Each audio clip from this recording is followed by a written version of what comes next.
Bom, nós estamos de volta, pessoal. A gente agradece mais uma vez por vocês estarem conosco aqui no Canal 8, programa Mais Cidadão. Nós começamos o programa com o Dr. Luiz Lira Neto. Ele é especialista em Previdência Social. E, obviamente, nós estamos tentando colocar para todo mundo aquelas dúvidas, expor aquilo que é mais central nessa reforma que está acontecendo na Câmara Federal e no Senado Federal para aprovar ou não as reformas que o governo federal está propondo. Nós estamos falando, portanto, aqui de algo muito complexo, mas que o Dr. Lira, com a sua experiência, está dissecando para nós, para a gente entender muito melhor. Eu queria saber o seguinte, nós tínhamos antes um fator previdenciário, que era uma coisa assim, que é aplicada ao salário que você recebia, multiplicava esse salário e você tinha uma redução na hora que você se aposentava, em relação ao seu salário, você tinha uma redução e ganhava no máximo até o teto, que hoje é cerca de R$ 5.800. E eu queria saber, esse fator previdenciário, ele vai continuar ou vai ter uma outra forma de propiciar a aposentadoria com o governo, vamos dizer, não tendo que pagar o salário integral da pessoa? O fator, na verdade, acaba. Com a reforma da Previdência, ele acaba, tá? Porém, o cálculo do benefício muda. Sim. Né? O cálculo vai mudar radicalmente.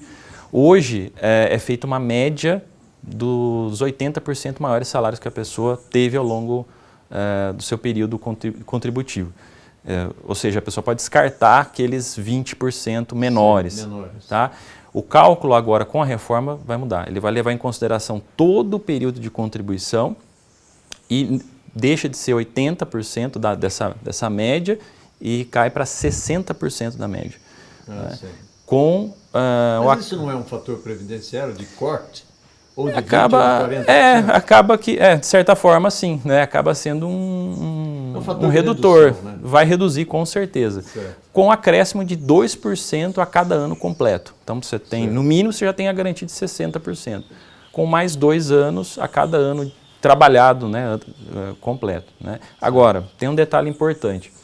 A pessoa só vai conseguir 100% dessa média salarial quando o homem atingir 40 anos de contribuição e a mulher 35. Sei. Então, ou seja, o valor dos benefícios vai cair bastante. Certo. E me fala o seguinte, em relação a algumas profissões, por exemplo, os militares, os professores, aqueles que têm uma característica de trabalho que ao longo da vida, vamos dizer, um professor, ele atua numa determinada escola, se ela é pública, ele trabalha ou em tempo integral ou metade, depois ele vai para outra escola, tem que viajar, pega o carro e tem que preparar a aula, tem que corrigir prova em casa, enfim, é todo um conjunto de atividades que acaba cansando definitivamente o professor, a professora, ao longo da sua carreira. E existe um tratamento para o professor diferenciado. Claro. Qual que seria esse tratamento? Sim, ele, na verdade, tem uma regra diferente, né? A PEC previu, essa reforma aí da Previdência, previu um regramento totalmente diferente. Né? Não em relação ao cálculo do benefício, mas em relação à idade. Então, a idade será reduzida. Então, os homens, né, no caso do professor, né, se aposentará com 61, né, e as mulheres com 56. E o tempo de atividade no magistério infantil, né, as mesmas regras, né, exigidas atualmente, é de 25 anos. 25 anos no mínimo? No mínimo. Para o professor e a professora? Isso. Ou a mulher menos e o homem mais? Tem essa diferença da idade. Não, o tempo de contribuição é o mesmo. É o mesmo, 25 anos. Tá. Só a idade que a mulher pode se aposentar um pouco mais cedo. Um pouco mais cedo. Eu acho que é uma forma muito justa. Eu fui professor durante muitos anos, no ensino superior, mas no ensino médio, na educação básica de uma forma um desgaste, geral, né, desgaste natural, muito grande. E o tratamento que está se dando no Congresso Nacional acerca do professor me parece muito justo. Há uma discussão sobre os militares. Uns concordam, outros não concordam, o militar ser tratado como uma carreira à parte. É uma carreira de Estado, efetivamente.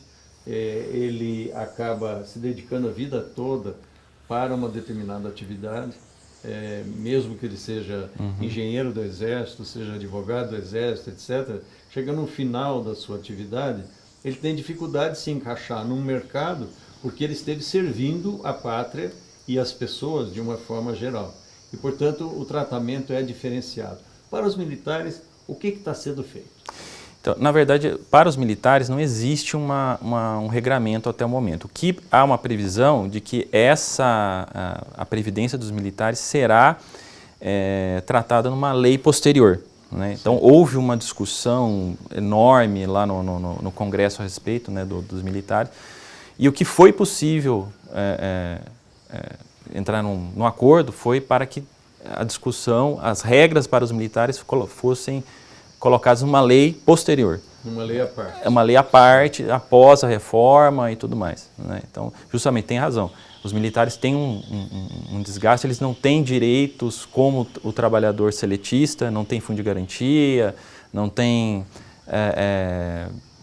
por exemplo, 13º, enfim, todas aquelas garantias, então não chegaram a um consenso. Um consenso ainda, mas vai ser definido numa lei à parte. Numa lei à parte, exatamente. Quando uma pessoa entrava antes no serviço público, ela pensava, bom, talvez eu receba menos do que na iniciativa privada, mas eu vou ter um benefício, porque ao longo da minha aposentadoria eu terei um salário integral, que é o último que eu recebia. Hoje, quem entra no serviço público tem esse direito desde o primeiro momento, ou hoje já não existe isso? A tendência é que quem entra como se fosse um seletista. Como é feito hoje?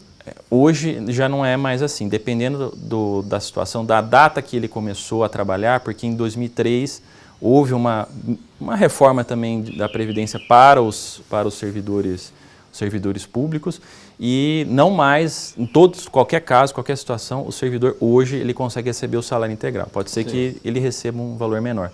Pela reforma haverá um tratamento diferenciado, uma redução, e a maioria dos casos o cidadão não vai conseguir receber o salário integral. Tá. E aquela pessoa que trabalhou no serviço público um tempo, saiu e foi para a iniciativa privada, ou vice-versa? Começou na iniciativa privada, depois prestou um concurso e acabou entrando no serviço público. Sim. Essa migração de direitos, como que fica para essa pessoa? Ela haverá que nós chamamos de contagem recíproca, né? Sim. Então você pode levar o tempo de contribuição de um regime para o outro, né? Certo. Existe essa possibilidade. Então o cidadão começou na iniciativa privada, prestou um concurso, passou, ele quer trazer esse tempo para o regime próprio, que nós chamamos, o regime dos servidores. Então isso é possível. Tá? Nós estamos tratando aqui no Canal 8, o programa Mais Cidadão, da questão da reforma da Previdência. Todo mundo sabe que é um assunto complexo, mas nós estamos trocando em miúdos aqui, conseguindo explicar, dividindo esse assunto tão importante em algumas questões, e o doutor Luiz Lira Neto está nos respondendo sobre isso. Mais uma vez, a gente agradece a você que está tendo a paciência de estar conosco esse tempo todo para ouvir uma questão tão atual como essa da reforma da Previdência. Falar na reforma, no processo político que ela representa. A Câmara Federal já em 2 votações aprovou com uma margem significativa de votos favoráveis. O Senado Federal analisou no primeiro turno e está analisando no segundo turno para verificar se passa no Senado. Na sua avaliação, esse processo, uma vez concluído, volta para a Câmara sem alteração nenhuma, ou isso vai direto para a promulgação da Presidência da República? Como é que é a sua avaliação do processo de continuidade? Olha, eu vejo que a reforma será aprovada, tá? E ela será encaminhada, agora com pequenas alterações, ela será encaminhada direto para a promulgação do presidente, né? E aí depois ela passa a ter a vigência. No momento, não, só para que as pessoas entendam, né? Não não está valendo, a reforma não entrou em vigor ainda, né? Não está valendo. Eu entendo, justamente para evitar esse retorno da PEC para a Câmara dos Deputados, foi criada a chamada PEC paralela, né? É um outro projeto de emenda de alteração da Constituição com relação às regras da Previdência, que será votada lá no Senado, depois ela vai para a Câmara. Então, foi estabelecida essa PEC paralela para evitar, né, novo retorno da... Bom, para o pessoal saber o que é PEC, isso, é um projeto de emenda constitucional. Exato. Eu já fui deputado, sei como é que é esse negócio. Precisa de 2/3 da composição da Câmara ou do Senado para aprovar. Afinal, é uma coisa grave. Quando você faz uma emenda constitucional, a Constituição é a carta magna do país. Para você modificá-la, não é qualquer coisa que você pode fazer, tem que ser pelo menos 2/3 de todos os integrantes dessas casas, né? Bom, tem mais algum ponto na reforma que está em discussão hoje, que na sua avaliação precisa ser melhor discutido aqui, apresentado, para que a gente possa esclarecer ainda mais o nosso telespectador? Sim, olha, eu creio que, como eu disse no início, principalmente com relação à idade das pessoas, que foi estabelecida uma idade mínima, né, de 65, 62, eu entendo até pela questão da igualdade de gêneros, hoje deveria haver uma regra igual, e também para o tempo de contribuição. Agora, como se alega aí um déficit, uma falta de recursos para a Previdência, eu entendo que faltam mecanismos até de cobrança dos devedores da Previdência, dos grandes devedores. Né? Isso já foi feito agora, no início desse ano, com uma lei que deu vários mecanismos para a INSS cobrar esse pessoal, esses devedores. E tem grandes grupos que devem muito para a Previdência. Sim, times de futebol, enfim, várias pessoas jurídicas, várias empresas e tal. Mas isso não foi tratado na reforma. Certo. E eu entendo que deveria se colocar um mecanismo mais forte, mais enérgico, justamente para conseguir trazer mais recursos à Previdência e equilibrar o sistema, né? Bom, em relação à área rural, talvez muita gente da área rural esteja nos assistindo. Essas pessoas começam mais cedo a trabalhar, calejam a mão, pegam sol, pegam intempéries, etc., e tem que trabalhar. É claro que ele, aos 65 anos de idade, certamente terá um desgaste físico muito maior. Nesse caso, o que está sendo feito? Sim, na verdade a idade permanece a mesma, né? Com redução de 5 anos. Né? Então, o homem continua se aposentando com 60 e a mulher com 55. 55. O que vai aumentar é o tempo, né? Hoje... 55 ou 57? Não, 55. 55. 55. Tá. O tempo de contribuição aumenta um pouquinho, aumenta 20 anos para ambos, homem e mulher. Ambos, tá.